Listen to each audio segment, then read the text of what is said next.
이 오래된 그리고 논쟁적인 논제를 바르게 혹은 정확하게 답한다는 것은 거의 불가능하다. 누구도 현재 답을 갖고 있지 못하기 때문이다. 즉, 이 논제는 논쟁을 벌이자는 것이 아니다. 창조론자들은 진화론을 공격하기 위해 연구를 한다. 진화론은 무수한 연구의 결과물이기도 하다.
인간은 원래 이기적 존재라는 주장과 이와는 반대로 인간은 근본에 있어서는 이타적 존재라는 주장 간의 논쟁은 인간성에 대한 성찰이 시작된 때부터 지금까지 계속되고 있는 철학적, 심리학적 논쟁이라고 할 수 있습니다.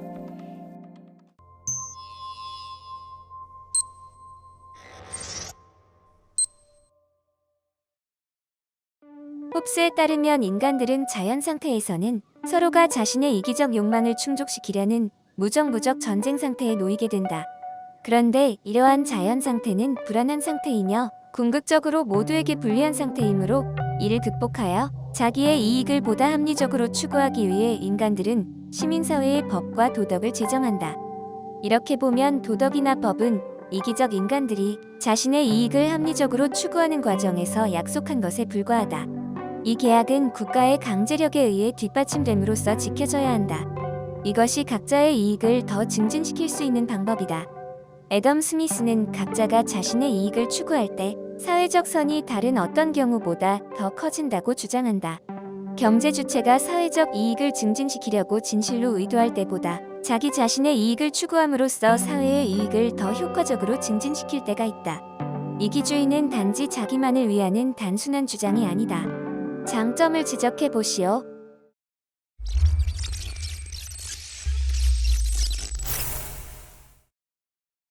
실상 타인을 고려하지 않는 이기주의는 비난의 대상이 될 뿐 일반적으로 승인받기 어렵습니다.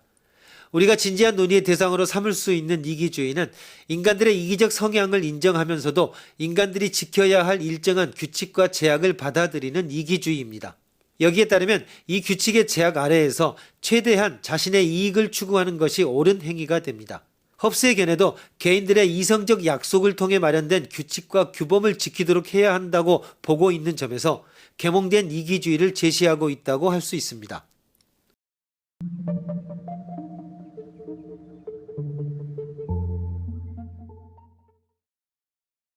동양의 이기주의는 상대적으로 덜 알려져 있습니다. 춘추 전국시대 이기주의를 대표했던 양주는 내 몸에 털 하나를 뽑는 대가로 천하가 태평해진다 해도 나는 털 하나를 뽑지 않겠다는 주장으로 유명합니다. 양주가 말했습니다. 백성자고는 털럭 하나를 뽑아서 세상을 이롭게 할 수 있다 하더라도 하지 않겠다며 나라를 버리고 숨어 농사를 지으며 살았다. 대우는 한 몸을 바쳐 자신의 이익을 버리고 피골이 상접하게 마르도록 세상을 위해 일했다.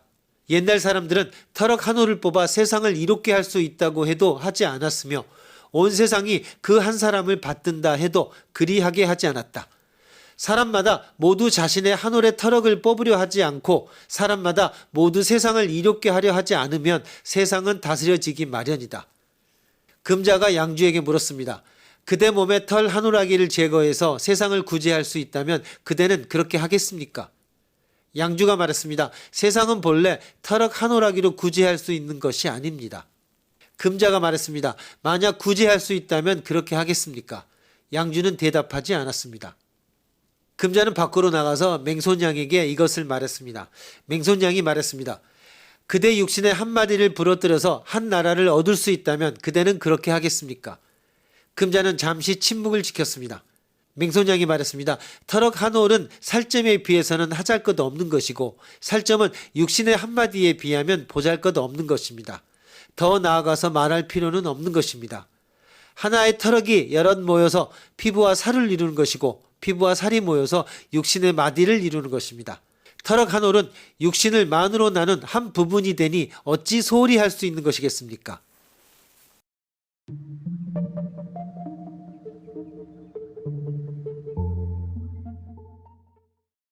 인간이 가진 유일하게 궁극적인 목표는 자기지향적입니다. 즉 사람들은 자기 자신의 이익을 추구할 뿐 그 외 다른 것을 추구하지 않습니다.